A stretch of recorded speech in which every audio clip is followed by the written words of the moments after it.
এইরকম অনেক সময় বিশৃঙ্খলা ঘটে, ওর মন্দির ভেঙে দাও, ওকে উড়িয়ে দাও। না, ইসলাম এটা সাপোর্ট করে নয়, এই পারমিশন কোনো মুসলমান ইমানদারকে দেয় নাই, বরং ইসলাম এটাই শিক্ষা দেয়।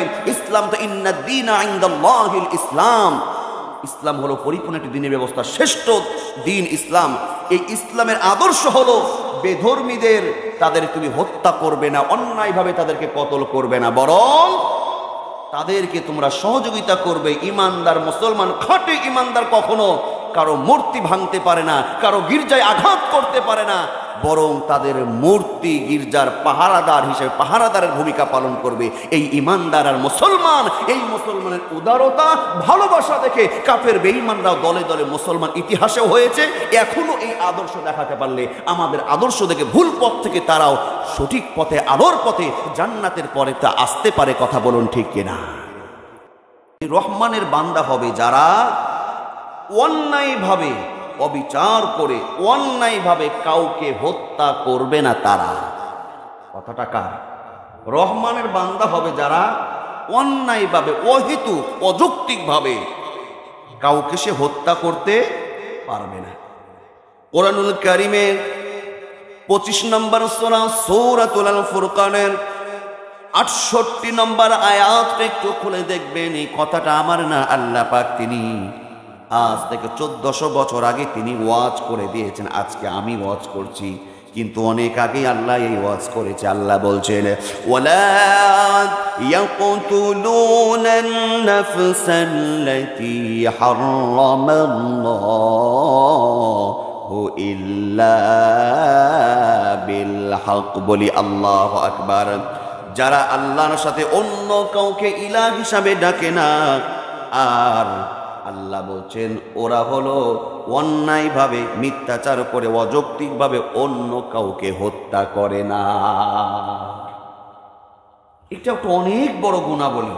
রহমানের বান্দা হবে যারা অন্যায়ভাবে হত্যা করবে না কাউকে, তারা।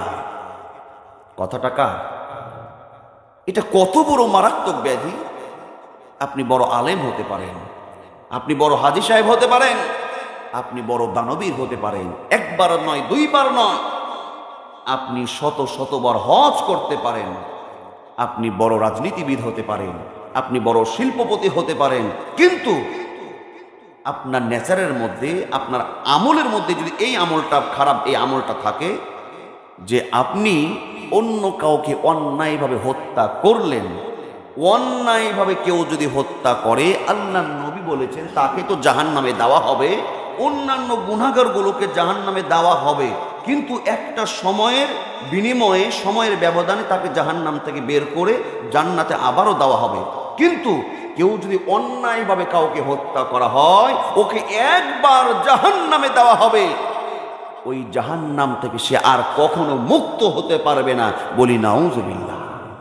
আপনার নামাজ, কালাম, অর্থনীতি, পরিবার নীতি, রাজনীতি, আপনার আলেমগিরি, হাজিগিরি, কোনো কিছুর দাম থাকবে কেন? শুনুন, আপনি চিন্তা করছেন আমি একজনকে হত্যা করলাম, অনর্থকভাবে, অন্যায়ভাবে, অযৌক্তিকভাবে, নিজের ব্যক্তিগত খেয়ালে, নিজের চিন্তা, নিজের উদ্দেশ্য হাসিলের জন্য আপনি একজনকে হত্যা করলেন।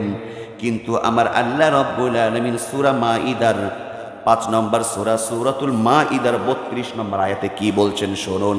আল্লাহর কথা, আল্লাহর ভাষায় আল্লাহ এইভাবে তিনি বলছেন, মা ক্বাতালা নাফসান বিগাইরি নাফসিন আও ফাসাদিন ফিল আরদি ফাকান্নামা ক্বাতালান নাস জামিআ। আল্লাহু আকবার। জামিয়া মানে সমস্ত।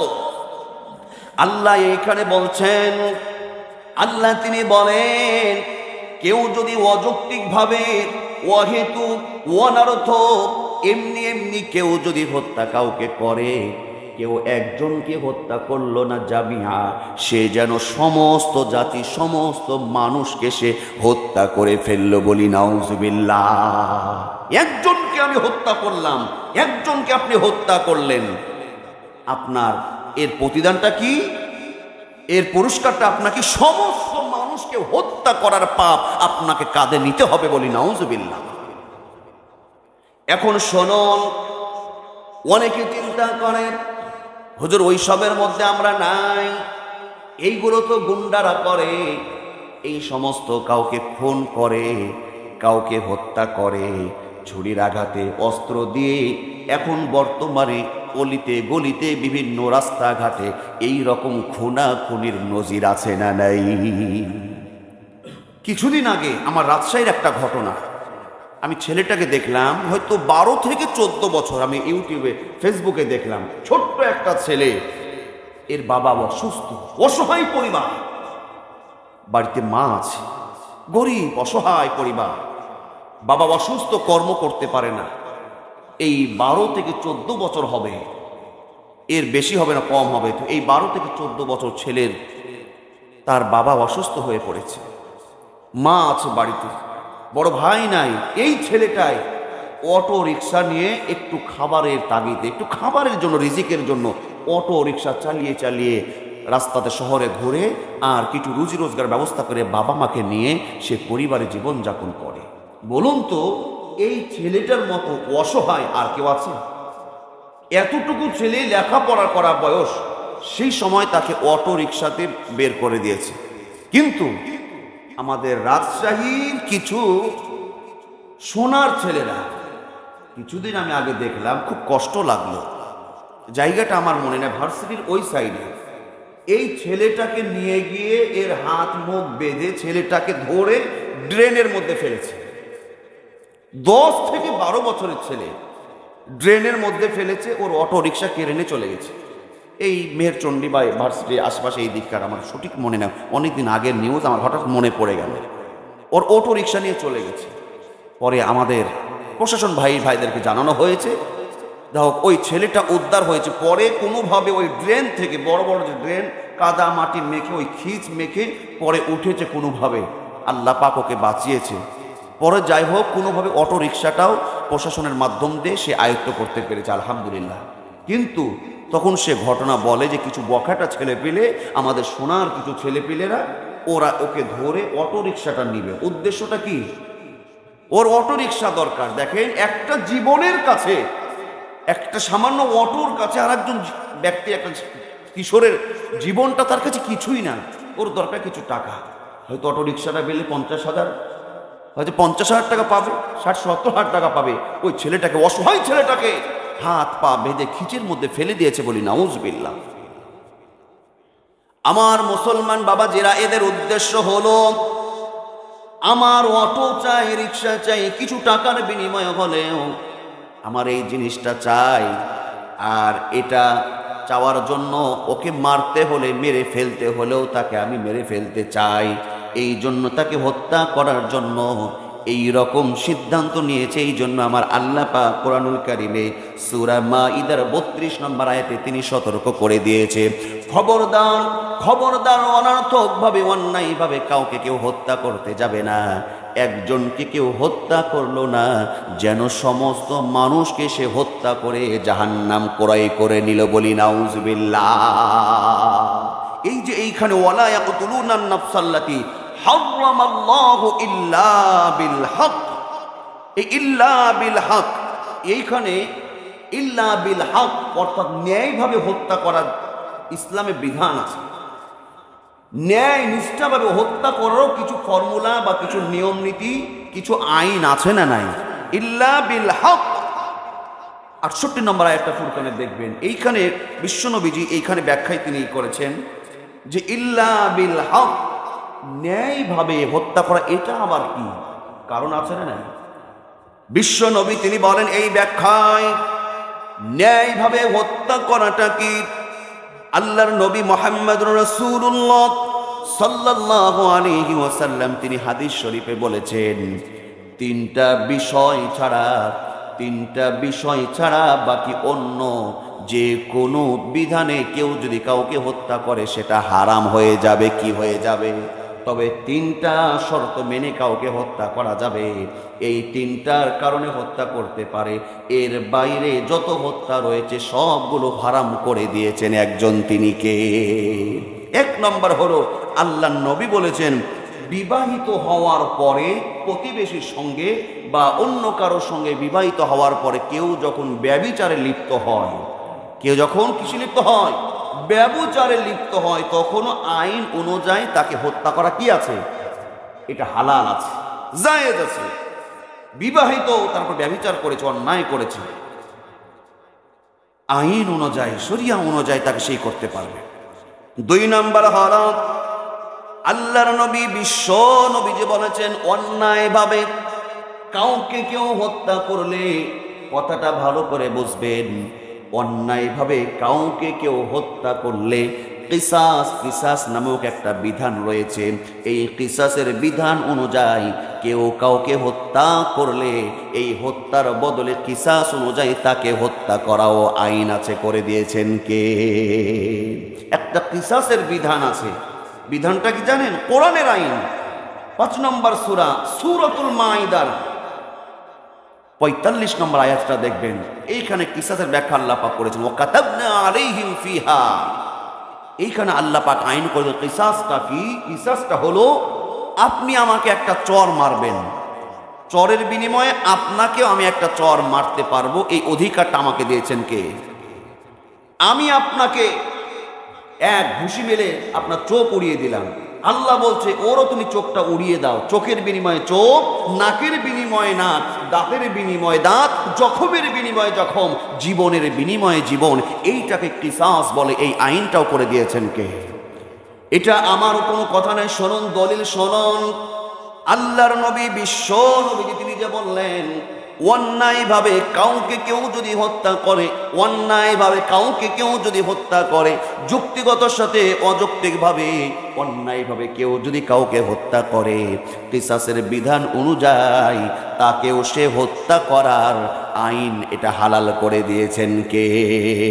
আল্লাহ বলেন মাইদার 45 নম্বর আয়াত, ওয়া কাতাবনা আলাইহিম ফিহা আন্নান النفس بالنفس والعين بالعين والأنف بالأنف والأذن بالأذن والسن بالسن والجروح قصاص।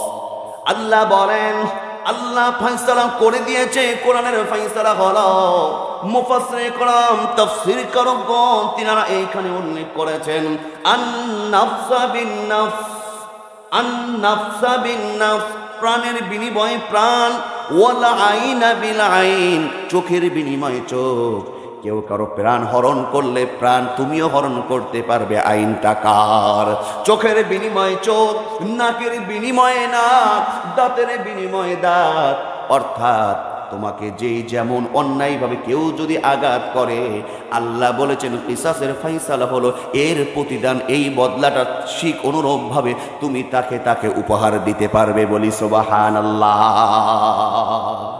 এই জন্য আল্লাহর নবী বিশ্বনবী মুহাম্মদুর রাসূলুল্লাহ সাল্লাল্লাহু আলাইহি ওয়াসাল্লাম তিনি বলেছেন, কিসাসের অনুযায়ী কেউ কাউকে হত্যা করলে এইখানে সে হত্যা করবে, এটা কি আছে?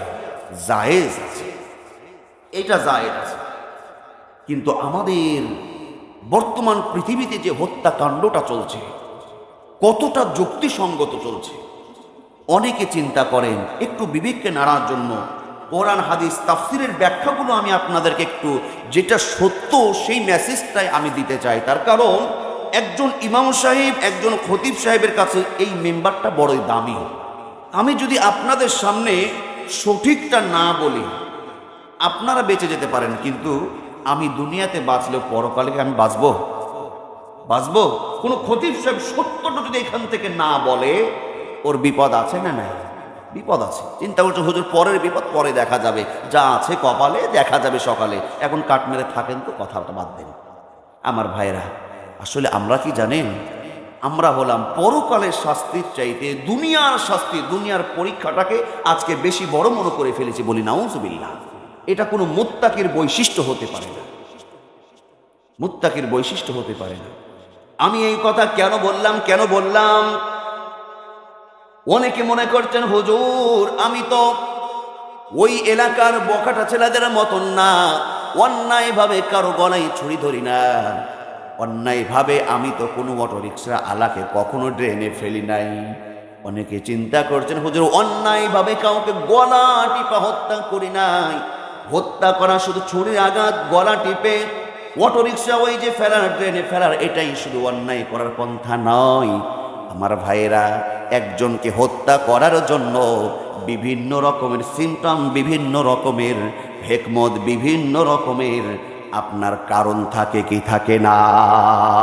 আপনি সহযোগিতা করলেন হত্যা করতে, আপনি ফোন করে দিলেন এইখানে এইভাবে এই জায়গায় চলে আসো, আপনার একটা ফোনের ওসিলায় সেই ওই ব্যক্তিটাকে হত্যা করলো। আপনার একটা রায়ের ওসিলায় আপনি কাউকে হত্যা করলেন। অন্যায়ভাবে একজন আসামি, সেই জেল খাটার যোগ্য নয়, কিন্তু তাকে আপনি জেলে রেখে তিলে তিলে হত্যা করলেন।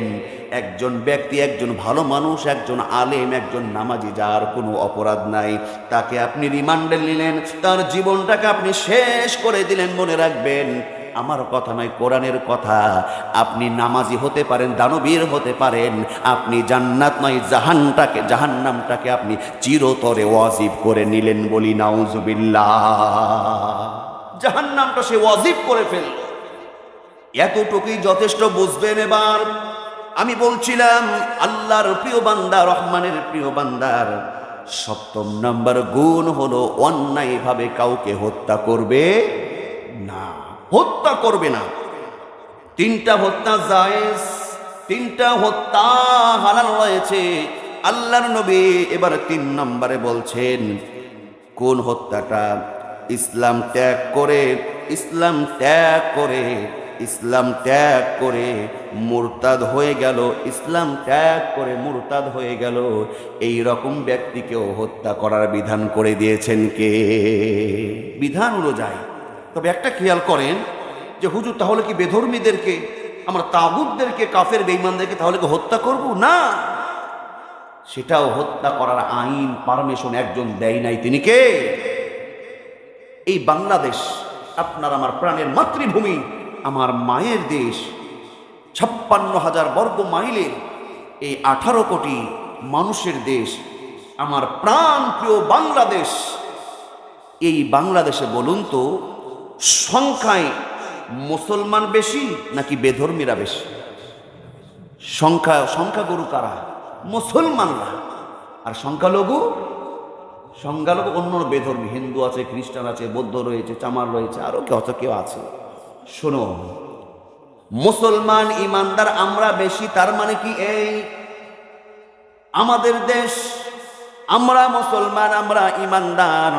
আমার ভাইয়েরা, এই জন্য অন্যান্য কাফের বেঈমান যারা আছে, আমরা যে আল্লাহকে রব হিসাবে মানি, যে আল্লাহকে আমরা প্রভু হিসাবে মানি, ওরা তো আমাদের রবকে রব হিসাবে মানে না।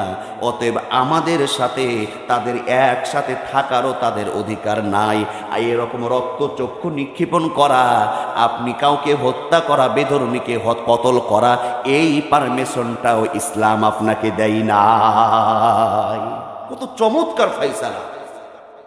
যদি আল্লাহর নবী তিনি বলেছেন একটি মুসলিম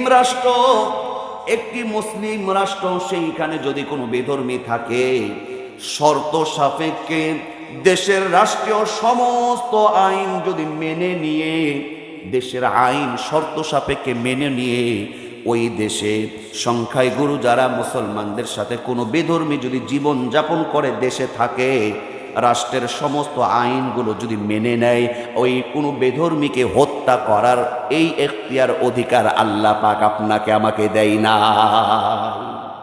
সুবহানাল্লাহ। তাকে হত্যা করা যাবে না, এটা ইসলামের শিক্ষা নয়। অনেক সময় অনেকে ভুল বুঝে, আমার আল্লাহকে রব যে তোরা মানিস না, তোরা কি শিরকের মধ্যে পড়ে আছিস, লাত মানাত উজ্জা, মূর্তির পূজা করে, মাটির পূজা করে, আছে না নাই? তোর ইবাদত করার উপাসনা ঠিক রাখবো না, তোর মন্দির উড়িয়ে দিব। এই রকম অনেক সময় বিশৃঙ্খলা ঘটে, ওর মন্দির ভেঙে দাও, ওকে উড়িয়ে দাও। না, ইসলাম এটা সাপোর্ট করে নয়, এই পারমিশন কোনো মুসলমান ইমানদারকে দেয় নাই। বরং ইসলাম এটাই শিক্ষা দেয়, ইসলাম তো ইন্নাদ দীনা ইনদাল্লাহিল ইসলাম, ইসলাম হলো পরিপূর্ণ একটি দিনের ব্যবস্থা, শ্রেষ্ঠ দিন ইসলাম।